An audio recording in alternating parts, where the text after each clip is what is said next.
Hello students. Thank you for attending today's lecture on Britain's cultural myth and its central figure, King Arthur. And first, we will take a look in King Arthur's origins, which are somewhat shifty and mysterious. King Arthur is not a directly historical figure, though he might have some historical inspirations, but more to that later. First of all, King Arthur fits in with the folklore of the British Isles, Scotland, Ireland, Wales, Britain, and as such is somewhat of a fairy tale character. He was made to fit in there, and so he does. More importantly, though, King Arthur is obviously inspired by the war commanders and kings of the time, mainly the time where the Saxons invaded. And whether he has an actual historical counterpart is, let's say, unclear. An inspiration? Probably. Directly counterpart? Probably not. What King Arthur is mostly is fan fiction, a written story, a novel, yes. King Arthur originates mostly from novels. The first known sources I have heard of are the Vulgate Cycle and the Historia Regum Britanniae. They present slightly different versions of King Arthur. Over the years, new characters get added. Some characters change over time, like Lancelot, for example. And then there's the part I mentioned at first. King Arthur is England's cultural myth, so it is somewhat held up by that.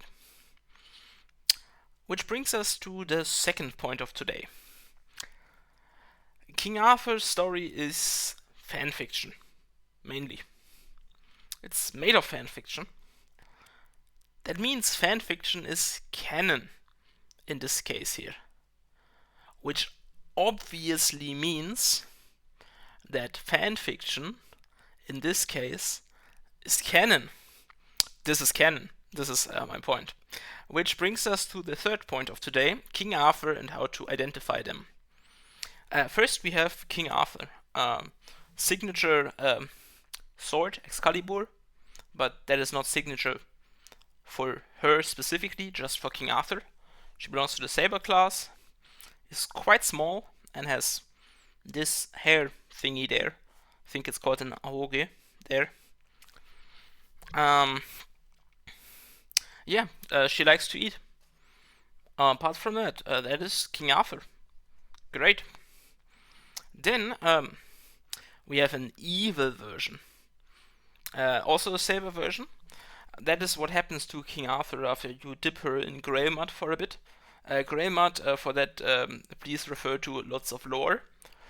And it is, as far as I could tell, mostly the same person as before. So literally take King Arthur, dip her in grey mud, and afterwards she looks like this. It's not a different person. Most of the time. It is also not directly evil, but instead more King Arthur without compassion.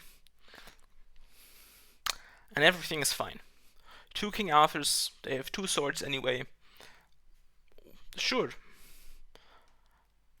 But that is not the end of it. This came out and added another expansion pack to King Arthur's already long and convoluted story. Next we have this one. King Arthur, Artoria Pendragon, or Goddess Drongominiad, the Lion King, is a Lancer version of King Arthur and does not wield Excalibur anymore. You see, in the Welsh version of King Arthur's legends, King Arthur has not like a magical sword, not even two magical swords and a magical hilt or anything. King Arthur has about 13 magical items, Rongominiad being one of them. Excalibur kept her young through lots of lore, while Rongominiad does not do that, Rongominiad makes her become more and more divine, I think. Um, that is why she could grow now and is older, um, but is also somewhat distant from normal humans.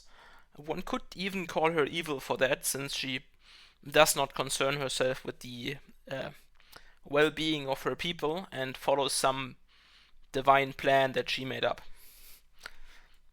Next, we have King Arthur, Artoria Pendragon, or the King of Storms, which is not even directly from Freydgrund Order. She is a uh, she is born from the myth of the Wild Hunt, which is mainly from Nordic, but also from Britain's folklore.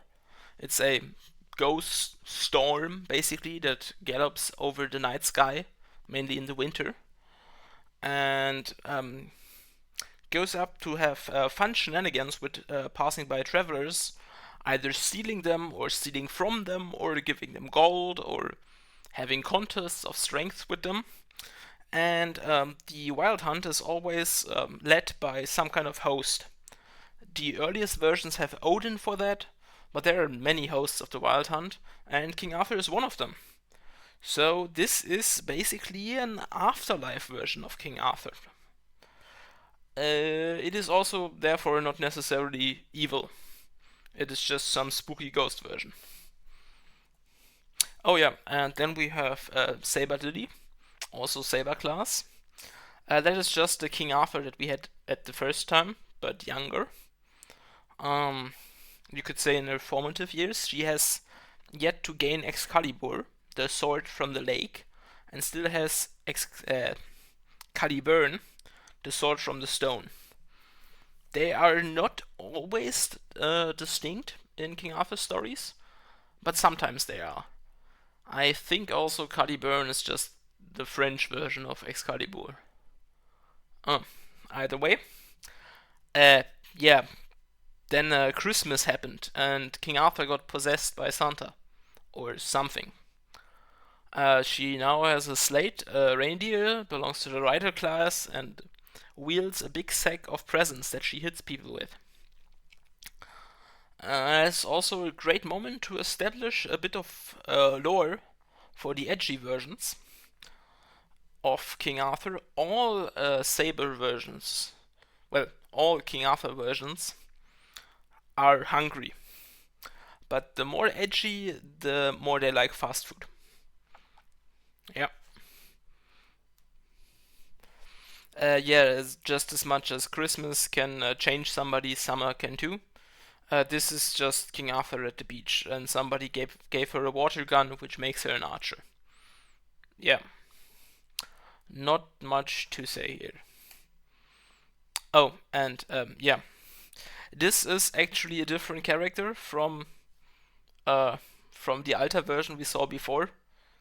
So you could meet both of them at the same time.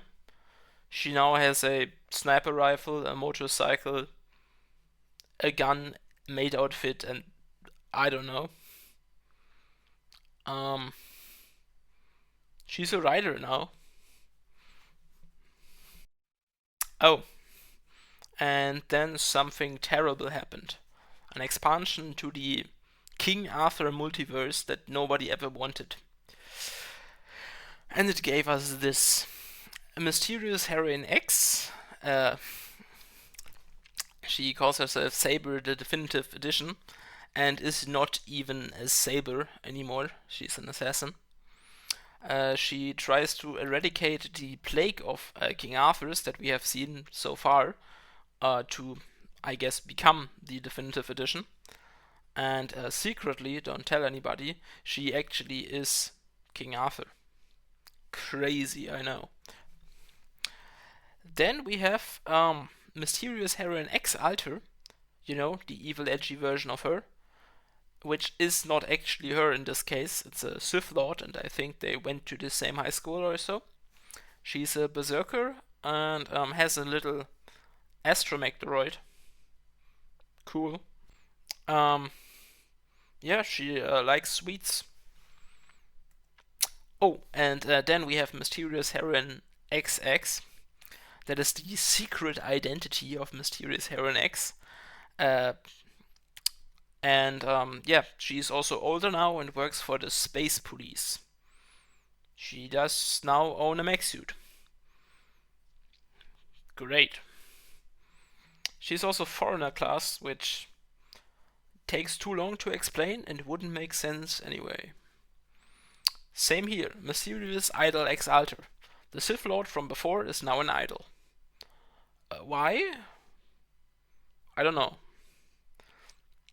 She's also a DJ now, and I read some more lore about them, and I think they might be from a fictional TV series within the fictional Servantverse, within the fictional game Fate Grand Order, which is an expansion to King Arthur. So we are like 3 to 4 fictions down. Great. And then there's obviously an older version of Mysterious Heroine X Alter, XX Alter now. Uh, I read somewhere she fell into a black hole. I don't know about that. Maybe she did. Yeah. She has stupid looking scythes now though. Great. Oh, you remember the Lancer version from before? In the meantime, while this presentation was going on, she went to Las Vegas and bought a casino. Yeah. I I don't know what to tell you. The law says that this is a different person. I don't know. Maybe. Then we have Artoria Casta, or Castoria. Believe it or not, this is not King Arthur. At least not our King Arthur.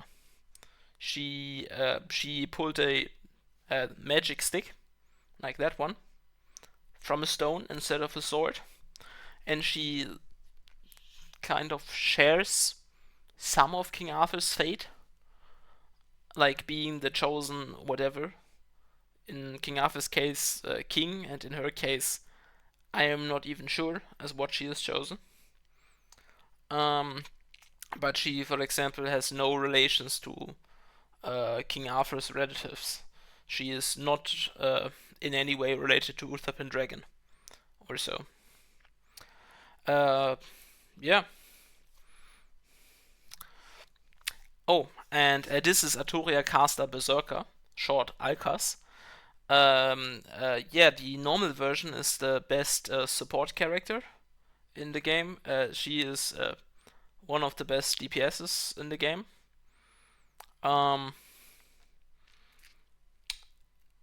Would you believe that this event is actually good that she came from? It was. I was surprised. But it is. Dang. Here, a quick recap on King Arthur's. We start over here with this friendly looking one. And then you can follow the arrows to see what the fuck happened to them to turn out like this. Oh. Oh, something changed. Something is wrong. Who is this? They made a male King Arthur. Why? That seems so unoriginal. Weird. Yes, Natsu, that is the creator of this branch of Arthur fanfiction, what he originally intended for his work included this guy, but then he saw the light and went with the female King Arthur, because obviously. Yeah. Then we have these ones. They are not so well known, I think, for at least Sailor Artoria down here. This is the only image she is in.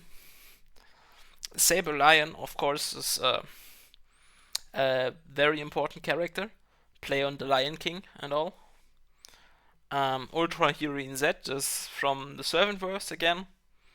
And this one is a collectible somewhere.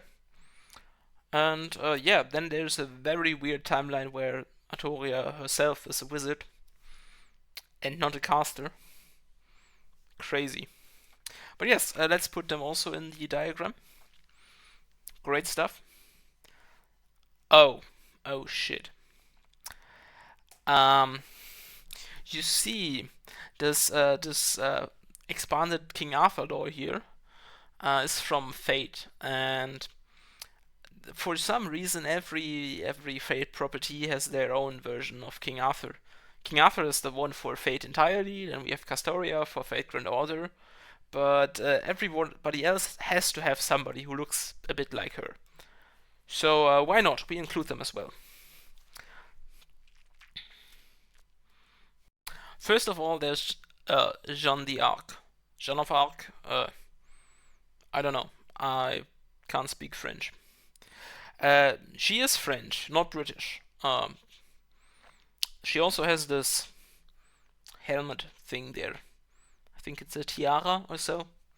Very noticeable for her. She always has that. I don't know what purpose it serves, but it is there. Yeah, then Summer. Again. She can now make sea creatures float and mind control them.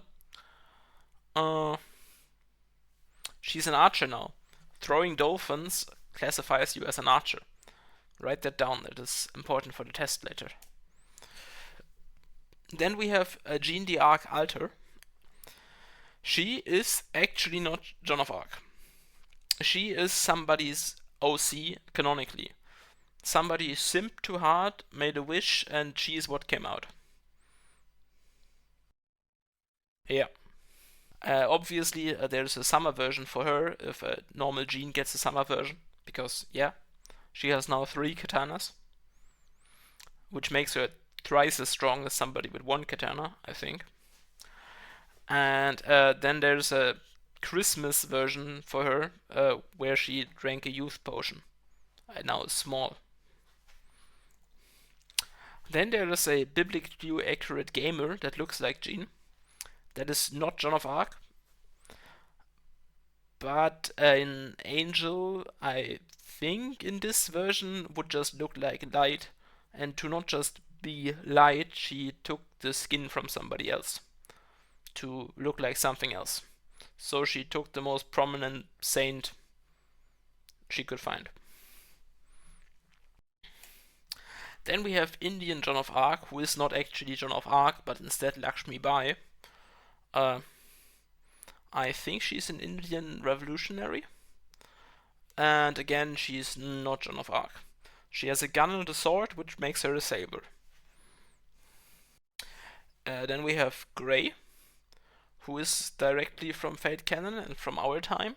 She is here an assassin, but normally she wouldn't be any class.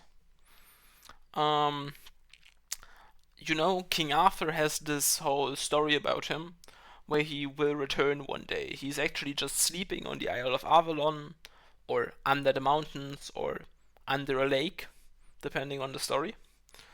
And some people in our time, in this version of our time, took it a bit too literally and wanted to hurry the process up. So they took one of King Arthur's distant descendants, through magic and biology, shaped her to resemble King Arthur, and then tried to have her be possessed by the spirit of King Arthur to have King Arthur back faster. That didn't work though, and now she works for this guy as a sidekick for a detective story. Oh, and then we have Mordred, Saber of Red, Knight of Treachery, son of King Arthur and Morgan Le Fay in this canonicity, with a little help of Merlin. Rightful King of Britain, self-proclaimed, and the origin, at least in anime I think, for the tomboy archetype. Okay. The relations of Mordred to King Arthur change depending on what story you are in. I think in the Vulgate cycle, Mordred is the nephew of King Arthur. Well, here it's the son. Of course, there's a summer version. Bridewind is another of those magical artifacts from King Arthur. It's normally a shield, but with a bit of modification, it's now a surfbread. Surfboard, yeah. And then we have Nero Claudius Caesar Augustus Germanicus. Uh, that is red saber for you. This is saber of red. This is red. That is red saber. Very important. Umu. She is again not King Arthur, but she is responsible for a lot of Christmas-related memes. She herself, though, has never been possessed by the spirit of Christmas. She is not a Santa Claus. Yeah. I did not know that this could happen, but apparently there is a bright version of her. That does not mean that she is married, I think. Nor that she is going to marry. She's an idol on top of that. Who knows? I think, though, this is a separate character from Nero, so you can have both running around at the same time. Why? Who knows? And then there obviously is a summer version. Now she has cannons, which makes her a caster, of course. And there is a beast version, which would take a while to explain.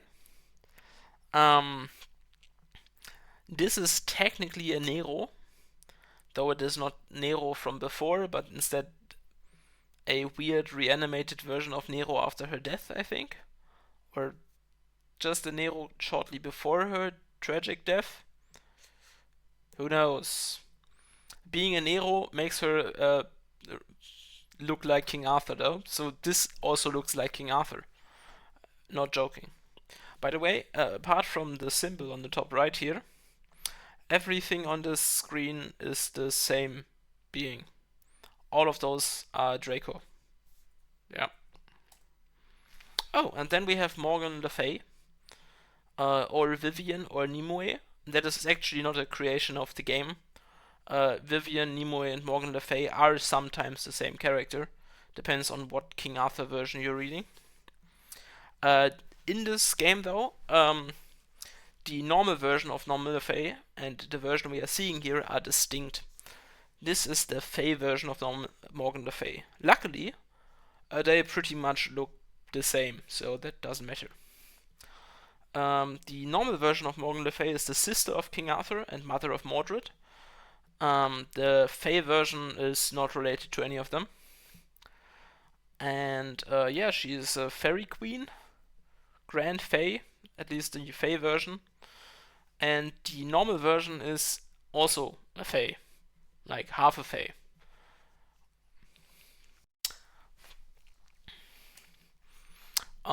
Then we have a younger version of her, where she had a very cool head, like that.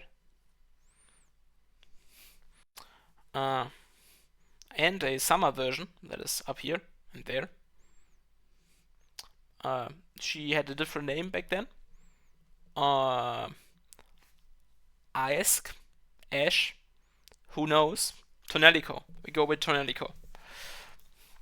And then we have the Japanese version of Saber, Okita Soji. First captain of the Shinsengumi, also Saber, and she originated entirely from this picture. She was a joke character and became this. Just as in real life, she is hard countered by tuberculosis, and as a distinction that makes her very different from other Saber class servants, she cannot fire lasers from her sword. That is a huge detriment. Yeah. Then, obviously, the Summer Servant. At this point, we're all expecting it. Yeah, she's an assassin. She has a bikini and a jetpack that she cannot take off nor control. Why? How? Who knows? Oh, then we have the mandatory evil version, Okita Soji Alta. She is a counter guardian, which lore,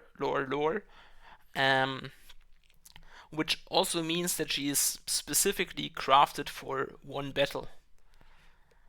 That means she does not have all the functions that a normal human would have. She did not grow up or anything, didn't learn any proper manners or so.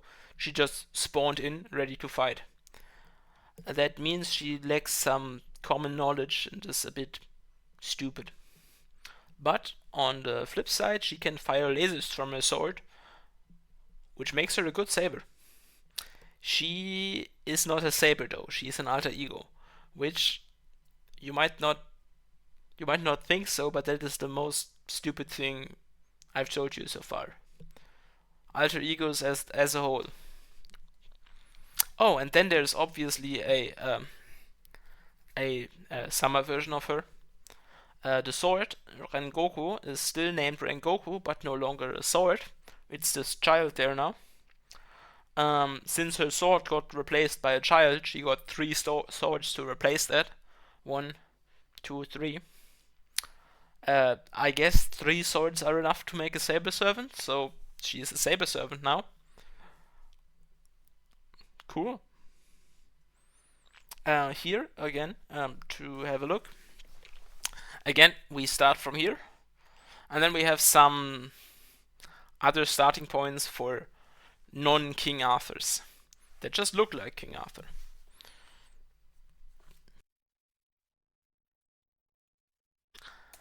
Oh, and then there's Richard the Lionheart. Actual Lion King, historical, does not look like King Arthur, but he wields Excalibur, which might lead to some confusion. That is why he is here. And with this, we conclude today's presentation. Thank you for listening. Thank you for your time. Questions will be maybe answered. Who knows? Oh, I should have put that in the front. Damn it. Oh, and then here are my sources. If anybody wants to look up anything in regards to that and doesn't want to ask questions. Here is the well-explained timeline. Yeah, 9 out of 10 dentists recommend this, and have a nice day. Oh, and sorry to tell you, but while watching this, you signed this. So, yeah. Again, have a nice day.